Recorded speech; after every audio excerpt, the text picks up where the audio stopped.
नमस्कार दोस्तों, स्वागत है आप सभी का आपके अपने YouTube channel GK search engine पर। तो दोस्तों, आज के इस वीडियो में हम बात करने जा रहे हैं राजस्थान हिस्ट्री के एक और इम्पॉर्टेंट टॉपिक की, राजस्थान के प्रमुख शिलालेख और सिक्के। जी हाँ, वनपाल और वनरक्षक की जो तैयारी कर रहे हैं उसके लिए वीडियो बहुत ही महत्वपूर्ण है। हमने नोट्स बना रखे हैं, उन नोट्स को हम आपके सामने वीडियो के माध्यम से डिस्कस करवाएंगे। टॉपिक वाइज एक एक टॉपिक हम डेली डिस्कस किया करेंगे। साथ ही वीडियो की जो पीडीएफ फाइल है वो आप वीडियो के डिस्क्रिप्शन बॉक्स से डाउनलोड कर सकते हैं। तो चलिए स्टार्ट करते हैं। सबसे पहले राजस्थान हिस्ट्री में राजस्थान का सामान्य परिचय जान लेते हैं। राजस्थान दो शब्दों से मिलकर बना है, राज प्लस स्थान, मतलब जहाँ राजाओं का स्थान रहा हो। तो राजस्थान में आप सभी को पता है राजे महाराजे बहुत ज़्यादा रहे थे, तो राजस्थान है वो राजाओं का स्थान कहा जाता है। प्रथम राजस्थान शब्द का अभिलेखीय प्रमाण, जी हाँ, यहाँ से डायरेक्ट क्वेश्चन बनता है। राजस्थान शब्द का प्रथम अभिलेखीय प्रमाण है वो कहाँ देखने को मिलता है? तो 682 ईस्वी का जो बसंतगढ़ अभिलेख था, सिरोही से मिला था, उसमें अभिलेखीय प्रमाण है। पहली बार वहाँ पर राजस्थान शब्द देखने को मिला था। साहित्यिक प्रमाण, मतलब जो साहित्य में जो लिखा गया है उसके अकॉर्डिंग मोहनोत नैण सिंह की जो ख्यात है, जो मोहनोत नैण सिंह ने लिखा था, उसमें राजस्थान शब्द का साहित्यिक प्रमाण है वो देखने को मिलता है। इसके अलावा 1829 ईस्वी में कर्नल जेम्स टोड ने अपनी एक पुस्तक लिखी थी। ये पुस्तक भी आप सभी को पता होगी, annals and antiquities of Rajasthan. इस पुस्तक में इस भूभाग के लिए राजस्थान शब्द का प्रयोग है वो किया गया था। इसके अलावा राजस्थान शब्द का प्रयोग है वो पूर्व में 1805 ईस्वी में जॉर्ज थॉमस द्वारा 1805 में जो प्रकाशित पुस्तक military memories of George Thomas में भी देखने को मिलता है।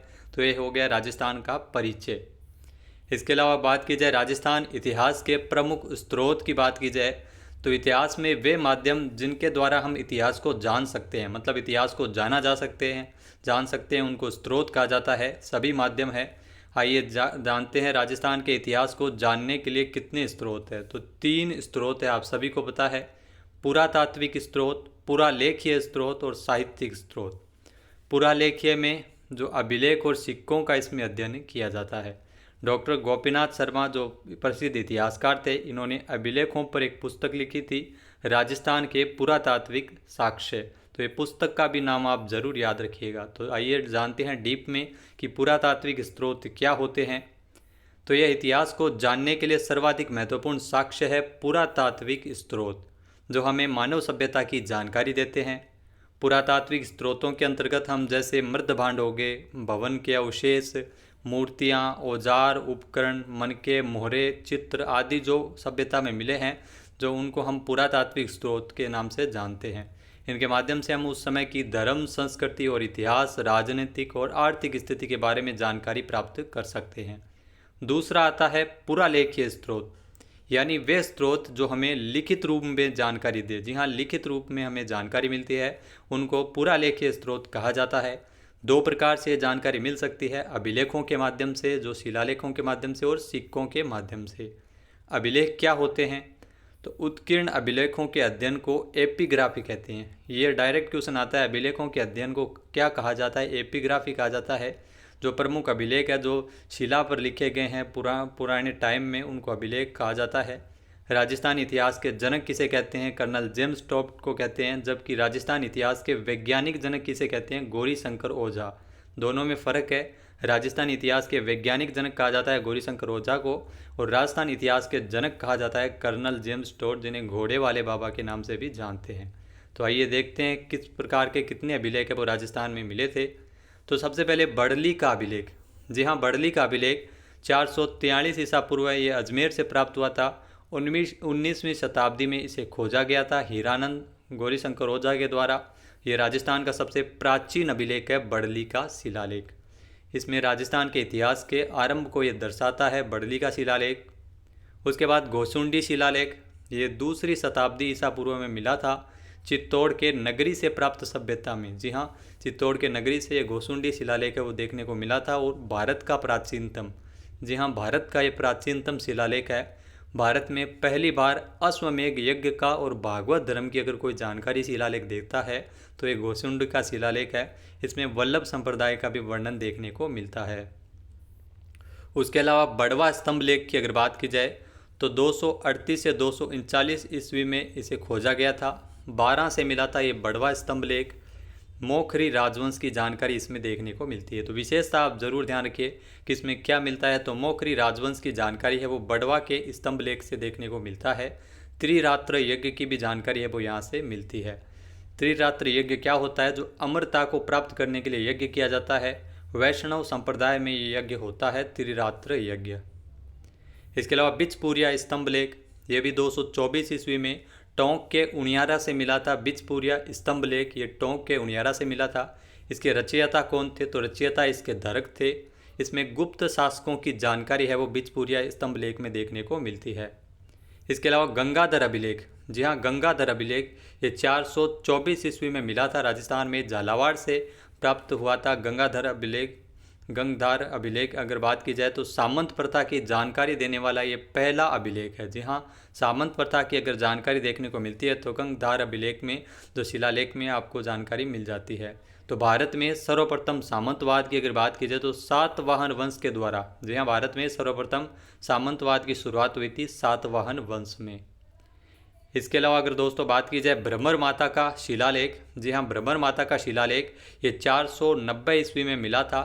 प्रतापगढ़ के छोटी सादड़ी में ये मिला था भ्रमर माता का शिलालेख।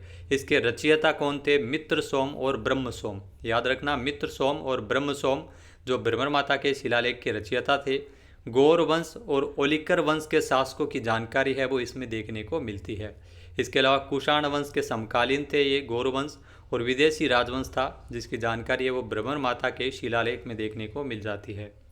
मानमोरी का शिलालेख, यहाँ से क्वेश्चन डायरेक्ट आता है। 713 ईस्वी में मिला था चित्तौड़गढ़ में। जी हाँ, चित्तौड़गढ़ से मिला था कर्नल जेम्स टोड को, जिसे ब्रिटेन ले जाते समय कर्नल जेम्स टोड ने समुद्र में फेंक दिया था।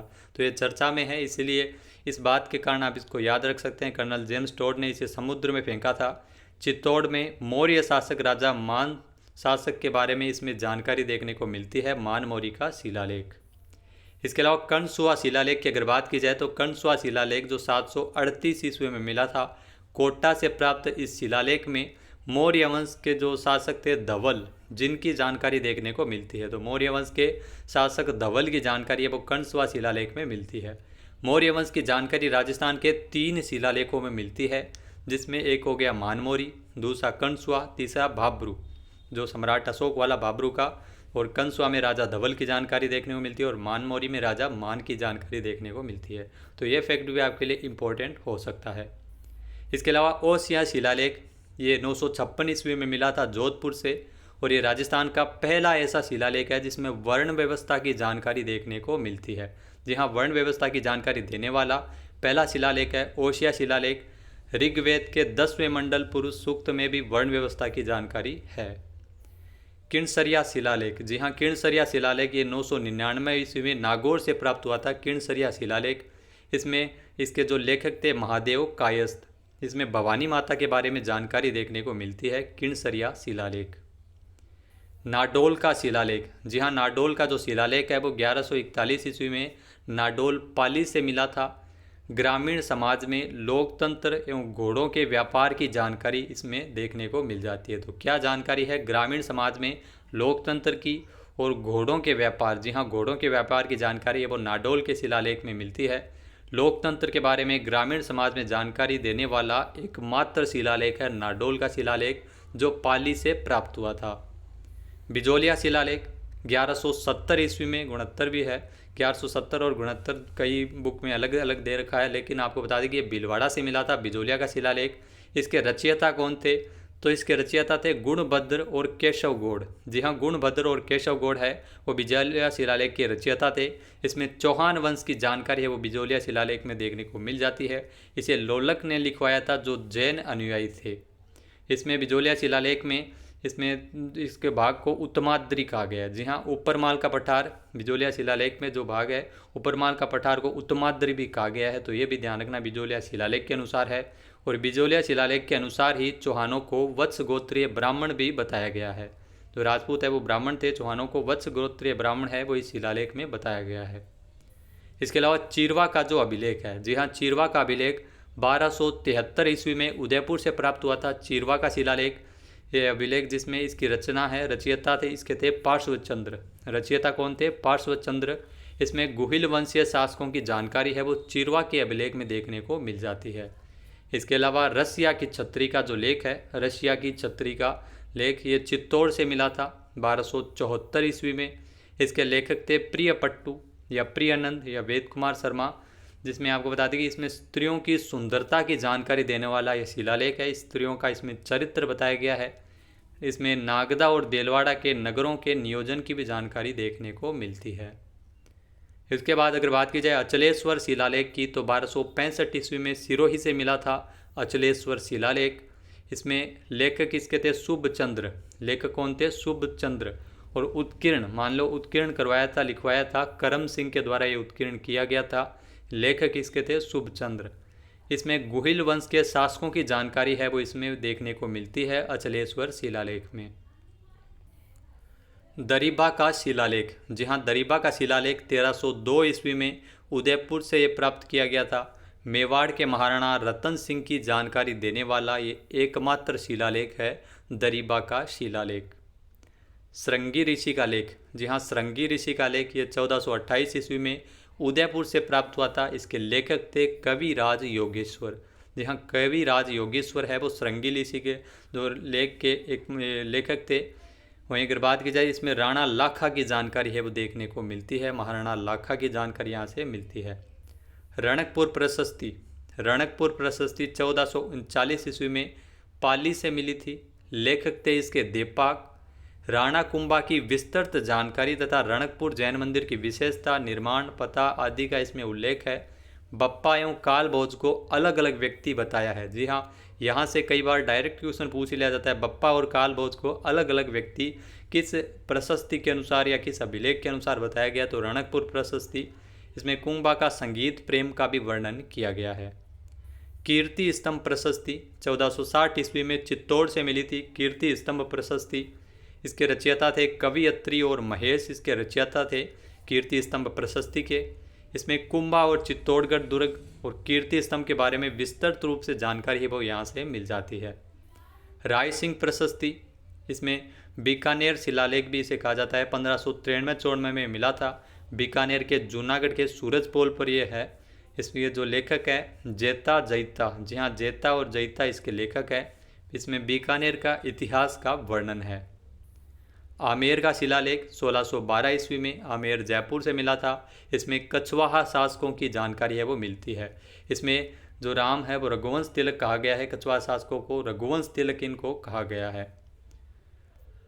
जगदीश मंदिर प्रशस्ति या जगन्नाथ राय शिलालेख 1652 ईस्वी में उदयपुर से मिला था। जगदीश मंदिर प्रशस्ति की खोजी गई थी। हल्दी घाटी का जो युद्ध हुआ था 18 जून 1576 को, इसमें वर्णन है। इसमें यह वर्णन किया गया हल्दी घाटी के युद्ध का, जिसमें महाराणा प्रताप को विजेता माना गया है। मोस्ट इंपॉर्टेंट ये प्रूफ सिद्ध हो गया, महाराणा प्रताप को विजेता माना गया है हल्दी घाटी युद्ध का 18 जून 1576 में, जो जगदीश मंदिर प्रशस्ति जगन्नाथ राय शिलालेख के अनुसार। राज प्रशस्ति अगर बात की जाए तो 1676 ईस्वी में राजसमंद से मिली थी। 25 विशाल काले संगमरमर के पत्थरों पर यह उत्कीर्ण है राज प्रशस्ति। मेवाड़ का पूरा उल्लेख इसमें मिलता है। साथ ही साथ इसके जो लेखक थे तेलंग ब्राह्मण और रणछोड़ भट्ट, इसका अन्य नाम भी है राज महाकाव्य है, इसका अन्य नाम से भी जाना जाता है। उसके अलावा प्रमुख सिक्के की अगर बात की जाए तो राजस्थान में जो प्रमुख सिक्के भी अलग अलग जगह से मिले थे। सिक्कों के अध्ययन को मुद्रा शास्त्र या न्यूमिस्मेटिक्स भी कहते हैं। सिक्कों के आधार पर इतिहास लेखन का जो प्रथम प्रयास इतिहासकार डी कोशाम्बी और रेप्सन के द्वारा किया गया था। तो प्रथम जो प्रयास है वो सिक्कों के ऊपर इतिहास लेखन का डी कोशाम्बी और रेप्सन के द्वारा किया गया था। मालव जनपद के लगभग 6000 तांबे के सिक्के नगरी टोंक से प्राप्त हुए थे, जिसको विश्व का सबसे कम वजनी और सबसे छोटा सिक्का जिसे माना जाता है। राजस्थान की पहली स्वतंत्र टकसाल की स्थापना कहाँ पे हुई थी? आमेर में की गई थी। आइए देखते हैं रियासत कालीन सिक्के, यानी कौन कौन सी रियासत में कौन कौन से सिक्के उस समय चला करते थे। तो मारवाड़ राज्य के सिक्के, जी हाँ, मारवाड़ राज्य के सिक्कों की अगर बात की जाए तो यहाँ पर सर्वप्रथम आहत सिक्कों का प्रचलन था, जिन्हें पंचमार्क सिक्के भी कहते थे। गुर्जर प्रतिहार के शासक मिहिर भोज ने मारवाड़ में जो प्रभास एवं आदि वरा नामक सिक्के हैं वो प्रारंभ करवाए थे। मिहिर भोज के द्वारा सिक्के कौन कौन से चलाए गए थे? प्रभास और आदि वरा नामक सिक्के हैं वो मिहिर भोज ने चलवाए थे। राठौड़ शासक विजय सिंह ने विजयशाही सिक्का प्रारंभ किया था। तो ये आपको डायरेक्ट याद हो गया, विजयशाही सिक्का विजय सिंह ने चलवाया था, राठौड़ शासक थे। इसका अन्य नाम भी जो है वो अन्य सिक्के डब्बूशाही सिक्का भी चलवाया गया था। यहाँ की जो टकसाल है वो सोजत पाली में स्थित है, राठौड़ मारवाड़ की। मेवाड़ राज्य के सिक्के अगर बात की जाए तो मेवाड़ राज्य के सिक्के जहाँ पर सर्वप्रथम सिक्कों का प्रारंभ है वो गुहिलों ने करवाया था। गदिया नामक मुद्रा है वो यहाँ चलवाई गई थी गुहिल वंश के शासकों द्वारा। बप्पा रावल जो पहला शासक था जिसने सोने के सिक्के प्रारंभ करवाए थे। जी हाँ, राजस्थान में जो मेवाड़ में अगर बात की जाए तो बप्पा रावल है जो पहला शासक था जिसने सोने के सिक्के चलवाए थे। स्वरूप सिंह ने यहाँ पर चांदी का सिक्का चलवाया था। स्वरूप सिंह ने मेवाड़ में चांदी का सिक्का चलवाया था। अन्य सिक्के जिसमें ढींगला, भिलाड़ी, नाथद्वारिया सिक्का, एलची सिक्का, जी हाँ ये भी मेवाड़ में चले थे। त्रिशूलिया सिक्का भी चला था। बीकानेर में सिक्के कौन कौन से थे तो आलमशाही, गजशाही, गंगाशाही। गंगा सिंह या आलम गंगा सिंह के नाम से गंगाशाही, आलमशाही, गजशाही ये सारे सिक्के वो बीकानेर रियासत में चले थे। गंगाशाही जो सिक्का था जिसमें ब्रिटिश महारानी विक्टोरिया का नाम लिखा होता था। तो ये इंपॉर्टेंट फैक्ट है, ब्रिटिश महारानी विक्टोरिया का नाम है वो गंगाशाही सिक्कों पे लिखा होता था। जयपुर के कौन कौन से सिक्के हैं ये देखते हैं। तो जयपुर में अगर बात की जाए तो राजस्थान की जो पहली रियासत थी जयपुर, जिन्होंने मुगलों से स्वतंत्र टकसाल की स्थापना की थी। जी हाँ, आमेर में। और यहाँ के सिक्कों पर 6 टहनियों का अंकन होने के कारण झाड़शाही सिक्के यहाँ पर चलते थे। तो जयपुर के सिक्के, जयपुर में झाड़शाही सिक्कों का प्रचलन था। अन्य सिक्के कौन कौन से थे तो अन्य हाली हो गया, रसकपुर, इसके अलावा जो मोहम्मद शाही प्रकार आदि सिक्के हैं वो यहाँ पर चला करते थे। बांसवाड़ा की अगर बात की जाए तो बांसवाड़ा में सालिम शाही, लक्ष्मण शाही सिक्कों का प्रचलन था। सालिम शाही सिक्के वो प्रतापगढ़ में भी चलते थे। सालिम शाही, लक्ष्मण शाही ये बांसवाड़ा में सिक्के चला करते थे। इसके अलावा डूंगरपुर के जो प्रचलित सिक्के थे, चित्तौड़ी, डूंगरपुर में मेवाड़ में यहाँ हो गया तो चित्तौड़ी सिक्के, उदय शाही भी सिक्के यहाँ चला करते थे। लक्ष्मण शाही सिक्कों का भी यहाँ पर प्रचलन था। अलवर के कौन कौन से थे तो अलवर की जो टकसाल है वो राजगढ़ में है। और इसके अलावा यहाँ पर राजशाही, रावशाही सिक्के हैं वो अलवर में चला करते थे। जैसलमेर के कौन कौन से सिक्के प्रचलित है तो जैसलमेर में मोहम्मद शाही सिक्के चला करते थे। अखे शाही, डोडिया सिक्के ये भी जैसलमेर में चला करते थे। तो सिक्कों का नाम है किस रियासत है, यहाँ से क्वेश्चन है वो कई बार बन जाता है, तो ये आप ज़रूर याद रखिएगा। कोटा की अगर बात की जाए तो कोटा में जो टकसाल है वो गागरोन और झालापाटन में थी। कोटा की अगर बात की जाए तो यहाँ पर हाली, मदन शाही, गुमान शाही इन सिक्कों का प्रचलन था। हाली है वो जयपुर और कोटा में चला करते थे गुप्तकालीन सिक्के। और मदन शाही अगर बात की जाए तो ये झालावाड़ में इसका प्रचलन है वो चला करता था। बूंदी के कौन कौन से सिक्के हैं, बूंदी का 11 सना सिक्का, हाली सिक्का भी बूंदी में चला करता था। राजशाही ये भी बूंदी में चला करता था। इसके अलावा कटार शाही सिक्के, चेहरे शाही सिक्के, जी हाँ नया नाम है ये ध्यान रखना, चेहरे शाही सिक्के है वो बूंदी में चलते थे। शाहपुरा के सिक्के, शाहपुरा की अगर बात की जाए शाहपुरा भीलवाड़ा में, जहाँ पर 11 सदिया सिक्का बिलाड़ी सिक्का, भीलवाड़ा से तो बिलाड़ी, यहाँ पर आपको बता दें भीलवाड़ा टकसाल में बनता था। धौलपुर की अगर बात की जाए धौलपुर के जो प्रमुख सिक्के थे यहाँ पर सिक्कों पर तमंचा का चित्र बना होता था, इस कारण इसको तमंचा शाही सिक्का भी कहते हैं। तो ये भी कई बार क्वेश्चन एग्जाम में आता है। तमंचा शाही सिक्के हैं वो धौलपुर में चला करते थे।